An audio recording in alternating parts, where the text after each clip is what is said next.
네, 오랜만에 이렇게 뵙게 돼서 너무나 반갑고요. 함께 예배드릴 수 있어서 너무나 기쁘고 감사합니다. 우리 옆에 분들 보시면서 한번 이렇게 인사할까요? 함께 예배함이 기쁨입니다. 함께 예배함이 기쁨입니다. 네, 함께 예배드릴 수 있어서 얼마나 감사하고 얼마나 기쁜지 모르겠습니다. 저희 아이가 어려서 아이들하고 이제 그림책을 종종 볼 때가 있습니다. 그림책을 보다 보면 제가 생각하지도 못했던 그 문득문득 이런 깨달음과 생각들을 하게 될 때가 있습니다. 내 꼬리 봤니라고 하는 책이 있습니다. 저희 아이들하고 너무 재밌게 봤던 책인데요. 그 내용이 이렇습니다. 이 책에는 멍멍이와 거북이가 등장합니다. 멍멍이는 거북이에게 자기 꼬리를 못 찾겠다며 혹시 봤는지 물어봅니다. 거북이는 멍멍이에게 등 뒤에 있다고 말해줍니다. 멍멍이는 뒤를 열심히 돌아보지만 꼬리를 볼 수가 없는 거예요. 여러 번 뒤돌아보지만 보이지 않습니다. 그 둘의 감정이 점점 고조가 되어서 거북이는 이제 자리를 뜨려고 합니다. 멍멍이는 발길을 돌린 거북이에게 넌 꼬리가 있으니까 떠나는 것도 쉽지 이렇게 이야기를 했어요. 그러자 거북이가 깜짝 놀랍니다. 나에게 꼬리가 있다고? 이 이야기를 이렇게 보고 같이 아이하고 읽고 나서 그런 생각을 해봤습니다. 아, 이게 우리 같다 하는 생각을 해보게 됐습니다. 자기 자신은 잘 모릅니다. 그리고 우리 자신을 잘 보지 못합니다. 그리고 우리는 서로를 보고 이해하는 일도 참 부족하다 하는 생각을 해보게 되었습니다.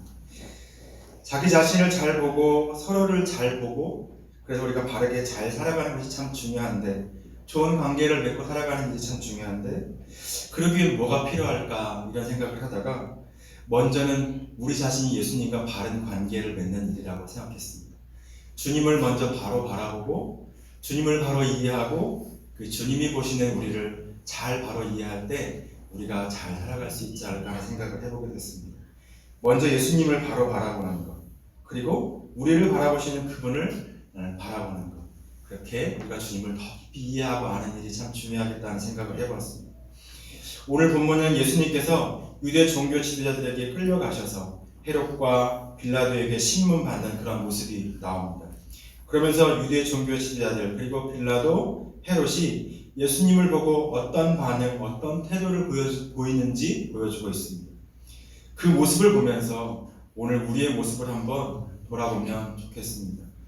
먼저 오늘 본문 우리가 읽은 23장 1절부터 이 본문 앞에 22장 63절부터 71절까지 혹시 한번 성경책 보실 수 있으시면 한번 보시면 좋겠습니다. 제가 읽어보겠습니다. 눈으로 이렇게 쭉 따라 보시면 읽어보시면 좋겠습니다.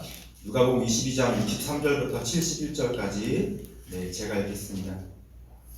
지키는 사람들이 예수를 희롱하고 때리며 그의 눈을 가리고 물어 이르되 선지자 노릇하라 너를 친 자가 누구냐 하고 이 외에도 많은 말로 욕하더라. 날이 새매 백성의 장로들 곧 대제사장들과 서기관들이 모여서 예수를 그 공회로 끌어들여 이르되 내가 그리스도이거든 우리에게 말하라. 대답하시되 내가 말할지라도 너희가 믿지 아니할 것이요 내가 물어도 너희가 대답하지 아니할 것이니라. 그러나 이제부터는 인자가 하나님의 권능의 우편에 앉아 있으리라 하시니 다 이르되 그러면 내가 하나님의 아들이냐 대답하시되 너희들이 내가 그라고 말하고 있느니라. 그들이 이르되 어찌 더 증거를 요구하리요 우리가 친히 그 입에서 들었노라 하더라. 그리고 나서 우리가 오늘 읽은 본문 2절에 보면 제가 읽겠습니다. 고발하여 이르되 우리가 이 사람을 보매 우리 백성을 미혹하고 가이사에게 세금 바치는 것을 금하며 자칭 왕 그리스도라 하더이다 하니. 지금 종교 지도자들이 말하고 있습니다. 우리가 이 사람을 보매 예수님을 보고 유대 종교 지도자들이 가졌던 생각이 무엇입니까? 2절 보면 미혹하고 라고 하는 단어가 있습니다. 미혹하고 왜곡하다, 이탈하게 만들다, 벗어나게 하다 라는 의미입니다. 이들은 지금 예수님을 유대 민족을 미혹하고 그래서 하나님의 길에서 벗어나게 했다는 명목으로 정죄하고 고발하고 있는 것입니다. 로마 총독에게 백성을 선동해서 로마에 저항하게 만들었다고 고발해서 로마 총독이 처벌할 수밖에 없도록 고발하고 있는 것이죠. 5절 보면 소동하게라고 하는 단어가 나옵니다. 미혹하다보다 더 강한 의미로 이스라엘 전역에서 반역을 일으켰다라고 하는 내용을 담고 있습니다. 예수님을 지금 정치적으로 소동을 일으키고 로마를 시끄럽게 하는 정치부, 로마가 가장 싫어하는 사람 중에 한 사람으로 예수님을 몰아서 고발할 수밖에 없고 처벌할 수밖에 없도록 만들고 있는 것입니다. 이들은 지금 예수님을 보고 예수님을 이용해서 자신들의 기득권을 유지하려고 하고 있습니다. 자신들의 기득권을 위해서 예수님을 이용하고 진리를 버립니다. 하나님과 율법에 대한 의로움이 자신들에 있는 것처럼 주장하지만 사실 그들은 자신들의 기득권 때문에 계명을 어기고 말씀을 어긴 사람들입니다. 오늘 우리의 모습은 어떠한지 한번 돌아보면 좋겠습니다. 우리도 그들과 같은 마음으로 예수님을 보고 있지는 않습니까?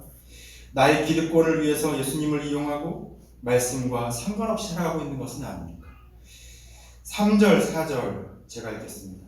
빌라도가 예수께 물어 이르되 내가 유대인의 왕이냐? 대답하여 이르시되 내 말이 옳도다. 빌라도가 대제사장들과 무리에게 이르되 내가 보니 이 사람에게 죄가 없도다 하니. 종교 지도자들이 끌고 온 예수님을 빌라도가 신문하고 있습니다. 그런데 빌라도는 내가 보니 이 사람에게 죄가 없다 지금 이렇게 이야기합니다. 그러나 무리가 강하게 반발하는 것을 보고 예수님을 다시 헤롯에게 보냅니다. 빌라도는 헤롯이 갈릴리 지역을 다스리고 있었기 때문에 그에게 예수님을 넘겨서 자신은 이 일에 대하여 정치적인 책임을 지지 않기 위해 지금 이런 일을 하고 있는 것이죠. 만약 헤롯이 예수님께 유죄 선고를 내릴 근거를 찾는다면 유대의 종교 지도자들도 만족시키고 자신은 이 사건의 책임에서 자유로워지는 그런 일석이조의 효과를 지금 보고자 뒤로 물러서 있는 것입니다. 그런데 여러분, 예수님께 죄가 없다면, 내가 보니 이 사람에게 죄가 없다, 예수님께 죄가 없다면 정의로운 재판을 해야 하는 것이 맞습니다. 그러나 빌라도는 정의로운 재판보다 자신의 안위가 더 중요했습니다. 자신의 정치적인 입지, 로마에서의 성공이 더 중요했습니다. 예수님께는 관심이 없고 자신의 안위와 성공에만 관심이 있었습니다. 예수님을 보았지만 진리에 관심이 없고 나의 안전을 위해서 왕이신 예수님도 정의를 위한 일에도 엮이고 싶지 않았던 것입니다. 그래서 한 발짝 물러섰습니다. 혹시 이러한 모습이 우리에게 있지 않나요? 주님과의 관계에서 한 발짝 물러서서 주님에 대한 관심보다, 진리에 대한 관심보다, 주님이 원하시는 옳음보다, 거기에 대한 관심보다 나의 안위와 성공만을 위해서 예수님을 이용하고 있는 것은 아닌가 하는 물음을 해보게 됩니다. 8절입니다. 제가 읽겠습니다.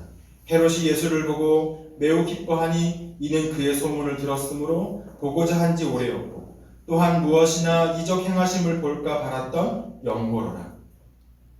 헤롯은 예수님을 보아서 기뻤습니다. 예수님에 대한 소문을 듣고 오랫동안 보기를 원했습니다. 그러나 그의 바람은 무엇이었습니까? 진리에 대한 갈망이 아니었습니다. 헤롯의 관심은 예수님이 일으키시는 어떤 기적, 그것을 보는 것이었습니다. 헤롯은 예수님을 기적 행하는 자로 알고 있었고 지금 자신의 권위를 이용해서 자신의 호기심, 자신의 욕망을 채울 기회를 지금 맞이하는 것이 기뻤습니다. 그리고 그 욕망 가득한 많은 말들을 예수님께 쏟아부었지만 예수님은 헤롯의 기대에 침묵으로 반응하셨습니다. 주님은 기적을 행하는 자가 아니라 고난받는 종이시기 때문입니다. 11절에 보니까 헤롯이 그 군인들과 함께 예수를 업신여기며 희롱하고 빛난 옷을 입혀 빌라도에게 도로 보내니 자신의 욕망대로 되지 않았더니 어떻게 합니까? 예수님을 업신여기고 조롱합니다. 수치와 모욕을 줍니다. 헤롯은 예수님을 아는 데 관심이 없고 예수님의 능력을 이용해 자신의 욕망을 채우기를 원했습니다.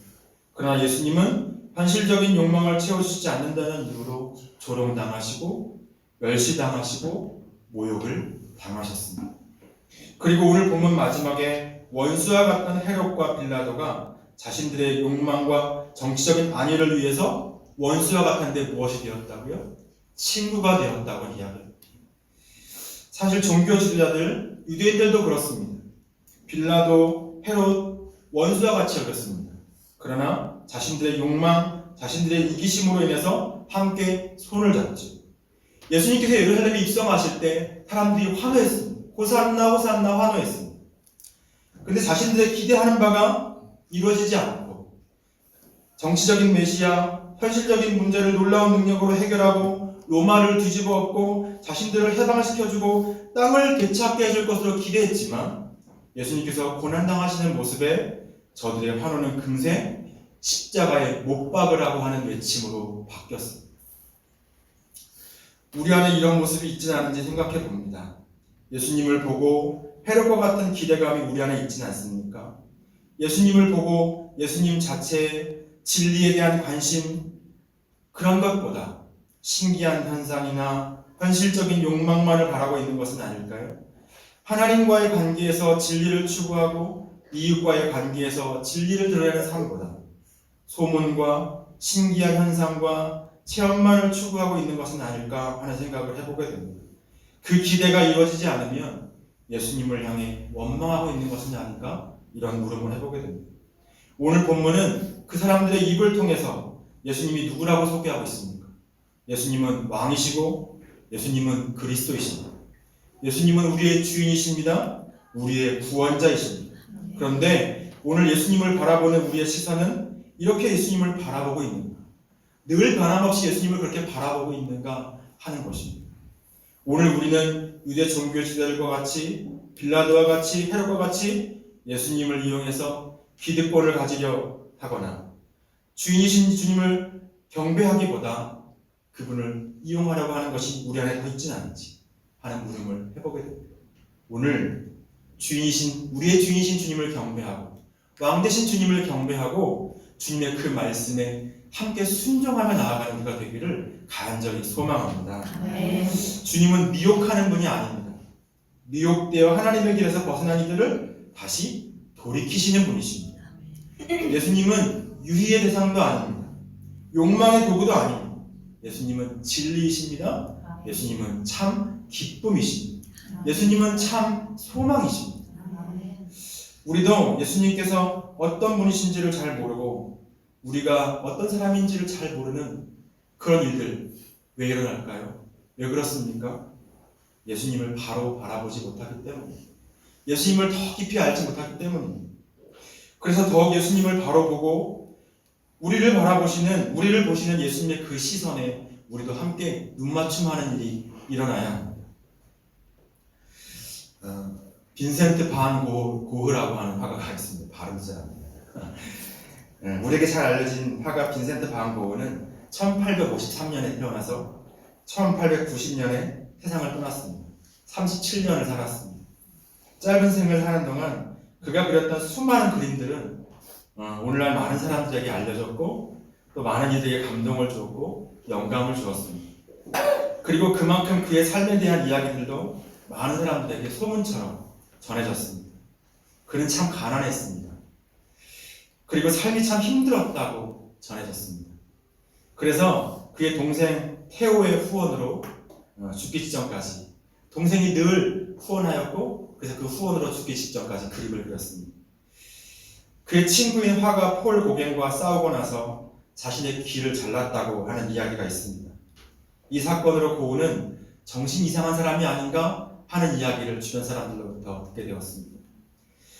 그런 소문이 동네에 퍼지게 됐습니다. 그래서 정신병원에 가게 됩니다.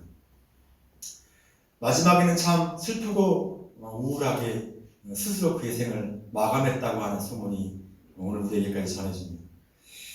그런데 어떤 분들은 이런 고흐에 대한 소문들에 의문을 품기도 합니다. 특히나 슬프고 힘든 삶을 살았지만 정말 그렇게 정신이 이상한 사람이었을까 하는 의문을 갖는 이들이 있습니다.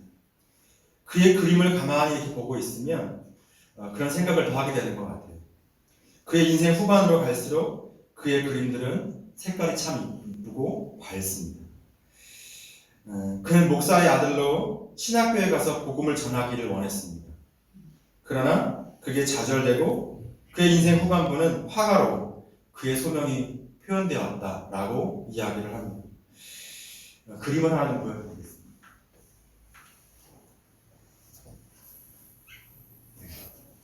뭐 같으세요? 한 노인이 슬픔에 잠겨 있습니다. 슬픔에 잠긴 노인이라고 하는 그림입니다.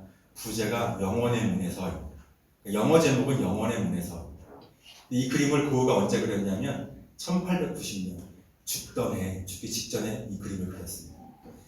이 그림을 보면 어떤 느낌이 드세요? 이 노인은 무엇 때문에 이렇게 슬픔에 잠겨 있을까요? 주먹을 불끈 쥐고 눈을 가리고 슬퍼하고 절망하고 있는 모습이 보입니다.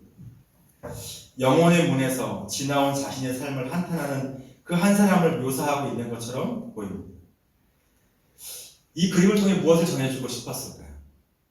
단지 영혼의 문 앞에서 슬퍼하고 절망하는 그 한 사람을 보여주기 위함이었을까요? 아니면 이 한 사람의 모습을 통해서 영혼을 사모하고 살아가는 삶이 우리의 삶이어야 한다고, 영혼을 소망하고 살라고 하는 그 메시지를 전해주고 싶었을까요? 우리가 무엇을 추구하고 살아야 하는가, 어떻게 살아야 하는가, 그것을 알려주고자 했을까요? 그래서 어떤 분은 빈센트 반 고흐를 슬픈 것 같지만 기뻐하는 삶을 추구했던 화가라고 소개하기도 합니다. 그는 자신의 그림에 빈센트라고 하는 이름을 적습니다. 화가들이 그림에 자기 이름을 적잖아요. 빈센트 반 고흐는 빈센트라고 하는 자기 이름을 적습니다. 근데 우리는 빈센트라고 부르기보다 반 고흐라고 부릅니다. 그의 성 반 고흐라고 하는 이름이 더 우리에게 잘 알려져 있어요. 그가 알고 있던 자기 자신과 오늘 소문으로 전해져서 우리가 알고 있는 그는 좀 다르지 않았을까? 이런 생각을 문득 해보게 되었습니다. 그러면서 예수님을 보면서 또 이런 질문을 해보게 됩니다. 나는 지금 주님을 어떻게 바라보고 있나? 그림을 내려주셔도 됩니다. 나는 주님을 어떻게 바라보고 있나? 나는 주님을 바르게 바라보고 있나? 우리는 예수님을 어떻게 알고 있나? 우리는 주님께 어떤 기대를 하고 살아가고 있는가? 하는 생각을 해보게 됩니다. 매일 우리 자신을 말씀 앞에 세워놓고 예수님의 십자가의 그 은혜를 마주하면 인간의 마음 안에 무엇이 있는가가 더 잘 보여지고 드러납니다. 그래서 우리에게 말씀하시는 그 말씀을 통해서 주님을 바로 바라보는 것, 우리를 바라보시는 주님의 시선을 마주하는 일이 우리에게 더욱 필요합니다. 우리를 보시는 주님의 시선이 어떤 것일까요? 주님은 어떤 마음으로 우리를 보고 계실까요? 우리가 읽은 본문 앞에 아까 다시 22장으로 한번 가보겠습니다. 22장 후반부 61절 62절인데요. 베드로를 바라보시던 주님의 시선이 기록되어 있습니다. 22장 61절 62절 제가 한번 읽어보겠습니다. 주께서 돌이켜 베드로를 보시니 베드로가 주의 말씀 곧 오늘 닭 물기 전에 내가 3번 나를 부인하리라 하심이 생각나서 밖에 나가서 심히 통곡하니라. 베드로가 예수님을 부인하는 즉시 닭이 울었습니다.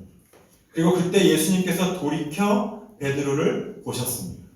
여기서 돌이키다 라는 단어는 누가복음에서 이 동사가 사용될 때 주어는 예수님이셨어요. 그리고 사건의 중요한 순간을 가리킬 목적으로 사용하였습니다. 지금 무슨 사건이 일어났죠? 예수님께서 베드로를 바라보시고 베드로와 시선을 마주치셨어요. 이 순간은 베드로에게 아주 중요한 회개의 순간이었고 전환점이 되는 순간입니다. 그 순간 베드로는 주님의 말씀이 생각났습니다. 그리고 밖으로 나가서 심히 통곡하였습니다. 베드로의 인생에 잊을 수 없는 너무나 중요한 장면입니다. 베드로는 지금 주님의 시선으로 인해서 통곡하고 있습니다. 그리고 훗날 예수님의 부활 때 그의 인생이 달라졌습니다. 베드로를 바라보시던 예수님의 시선에서 베드로는 주님의 말씀이 생각났다고 했습니다. 마지막 만찬 때 예수님은 베드로가 형제들을 굳게 할 것과 닭 울기 전에 예수님을 3번 부인할 것을 말씀하셨습니다. 그러나 베드로는 절대 부인하지 않겠다고 죽기까지 주님과 함께 할 것이라고 대답했습니다. 그러나 지금 베드로는 주님의 시선에서 그날 주님께서 하신 말씀이 떠올랐습니다. 자신을 누구보다 잘 아시는 주님의 말씀이 옳았다는 것을 지금 깨달았습니다. 그렇게 자신을 꿰뚫어 보시는 주님의 시선에서 죄인인 한없이 연약한 자신의 실체, 자신의 모습을 확인하였습니다. 주님의 시선은 회개의 시선입니다. 주님의 시선은 주의 말씀을 깨닫게 하시고 우리의 실체를 보게 하십니다. 그리고 거기서 회개는 시작됩니다. 주님께로 돌이키는 생명이 시작되는 것이죠. 그러나 주님의 시선은 거기서 끝나지 않습니다. 아무 말씀도 하지 않으시고 베드로를 바라보신 주님의 시선은 긍휼의 시선입니다. 아무 말씀도 없이 제자를 바라보시던 주님의 시선에 베드로는 자신의 실체를 확인하고 통곡했죠. 누가복음 12장에 보면 사람 앞에서 나를 부인하는 자는 하나님의 사자들 앞에서 부인을 당하리라 하신 말씀에 비춰보면 예수님을 부인한 베드로는 심판을 피할 수 없는 사람입니다.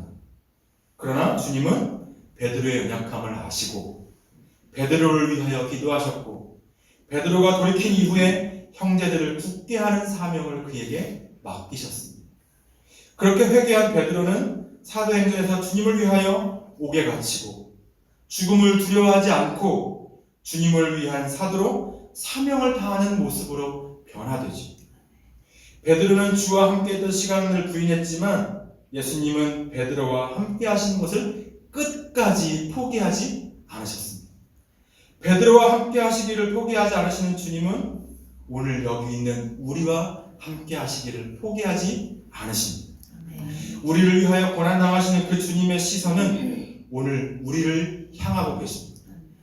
회개의 시선으로, 긍휼의 시선으로 끝까지 포기하지 않으시고 우리를 지켜보시며 우리와 함께 하시는 그 주님의 마음, 그 주님의 시선에 오늘 우리도 눈을 들어 주님을 바라보게 되기를 간절히 소망합니다. 아멘. 사순절 그리고 종려주일 지나 이제 고난주간이 시작됩니다. 우리도 주님의 시선으로 우리 자신을 다시 한번 바라보고 주님의 은혜 앞에서 우리의 삶도 놀라운 변화가 일어나게 되기를 간절히 소망합니다. 아멘. 예수님을 보고 예수님을 더욱 아는, 주님을 더 깊이 아는 우리가 되기를 소망합니다.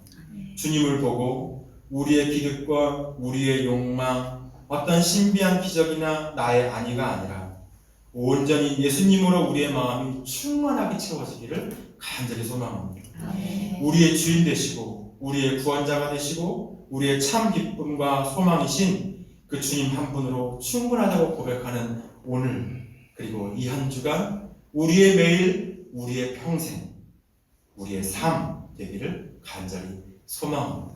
아멘. 기도하겠습니다. 하나님 감사합니다. 우리를 회개의 시선으로, 긍휼의 시선으로, 한없는 사랑의 마음으로 바라보시는 그 주님의 마음을 다시 한번 생각합니다. 오늘 우리를 바라보시는 주님 앞에 우리의 눈을 들어 주님을 보기를 원합니다. 주님을 바로 바라보고 우리를 위하여 자신을 내어주신,